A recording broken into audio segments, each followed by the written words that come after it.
ॐ नमो भगवते वासुदेवाय। ॐ श्रीकृष्णाय परब्रह्मणे नमः। श्रीमन्नारायणीयं शततमं दशकं केशादिपादान्तवर्णनम्। अग्रे पश्यामि तेजो निबिडतरकला यावली लोभनीयम्। पीयूषाप्लावितोऽहं तदनु तदुतरे दिव्यकैशोरवेशं। तारुण्यारम्भरम्यं परमसुखरसास्वाद रोमाञ्चिताङ्गैरावीतन्नारदात्यैर्विलसदुपनिषत्सुन्दरी मण्डलैश्च। नीलाभं कुञ्चिताग्रं घनममलतरं संयतं चारुभङ्ग्या रत्नोत्तंसाभिरामं वलयितमुदयच्चन्द्रकैः पिञ्चजालैः मन्दारस्रंनिवीतं तव पृथुगबरीभारमालोकयेऽहम्। स्निग्धश्वेतोद्वपुण्ड्राम् अपि च सुललितां फालबालेन्दुवीथिं। हृद्यं पूर्णानुकम्पार्णवमृदुलहरी चञ्चलभ्रूविलासैरानील स्निग्धपक्ष्मावलिपरिलसितन्नेत्रयुग्मं विभो ते। सान्द्रच्छायां विशालारुणकमलदलाकारमामुग्धतारं कारुण्यालोकलीलाशिशिरितभुवनं क्षिप्यतां मय्यनाथे। उत्तुङ्गोल्लासिनासं हरिमणिमुकुर प्रोलसद्गण्डपाली व्यालोलत्कर्णपाशाञ्चित मकरमणिकुण्डलद्वन्द्वदीप्रम्।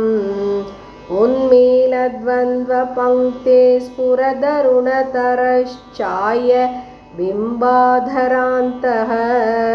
प्रीतिः प्रस्यन्तिमन्तस्मितमधुरतरं वक्त्रमुद्भासतां मे।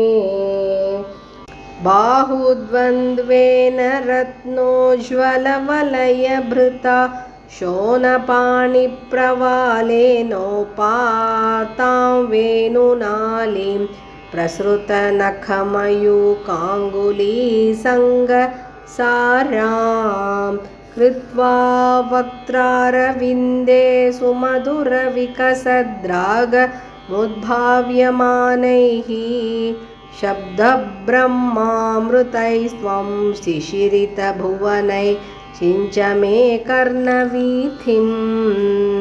उत्सर्पत्कौस्तुभश्री ततिभिररुणितं कोमलं कण्ठदेशं वक्षश्रीवत्सरम्यन् तरलतरसमुद्दीप्रहारप्रतानं नानावर्णप्रसूनावलिकिसलयनीम् वण्यमालां विलोलल्लोलम्बां लम्बमाना मुरसि तव तथा भावये रत्नमालाम्।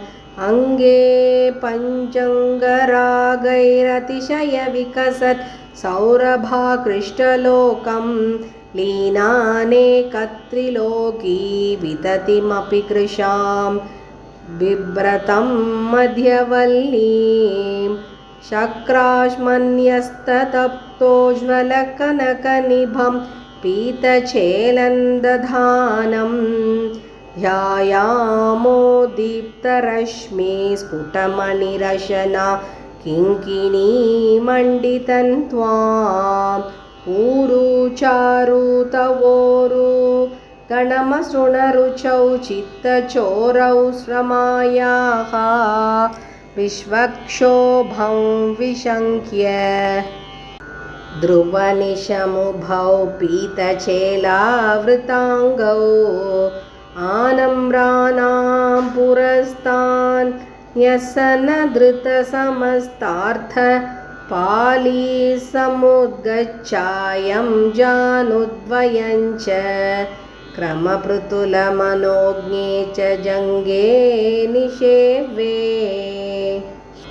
मञ्जीरं मञ्जुनादैरिव पदभजनं श्रेय इत्यालपन्तं पादाग्रं भ्रान्तिमज्जत्प्रणत जनमनो मन्दरोद्धारकूर्मम् उत्तुङ्गादाम्रराजन्नकरहिमकरज्योत्स्नया चाश्रितानां सन्तापध्वान्तहन्त्री ततिमनुकलये मङ्गलामङ्गुलीनां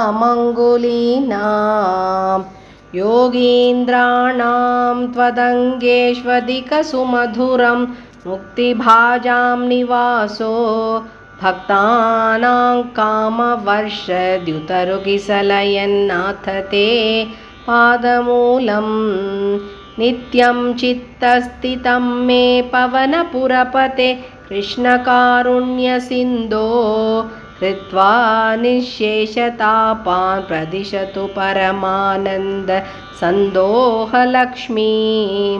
अज्ञात्वा ते महत्त्वं यदिह निगदितं विश्वनाथक्षमेथाः स्तोत्रं चैतत्सहस्रोत्तरमधिकतरं त्वत्प्रसादाय भूयात् द्वेधा नारायणीयं श्रुतिषु च जनुषा स्तुत्यता वर्णनेन स्फीतं लीलावतारैरिदमिह गुरुतामायुरारोग्यसौख्यं द्वेधा नारायणीयं श्रुतिषु च जनुषा स्तुत्यता वर्णनेन स्फीतं लीलावतारैरिदमिह कुरुतामायुरारोग्यसौख्यं द्वेधा नारायणीयं श्रुतिषु च जनुषा स्तुत्यता वर्णनेन स्फीतं लीलावतारैरिदमिह कुरुताम् आयुरारोग्यसौख्यम् इति श्रीमन्नारायणीये केशादिपादान्तवर्णनं नाम शततमं दशकं समाप्तम् इति श्रीमन्नारायणीयं सम्पूर्णम् सर्वत्र गोविन्दनामसङ्कीर्तनं गोविन्द गोविन्द।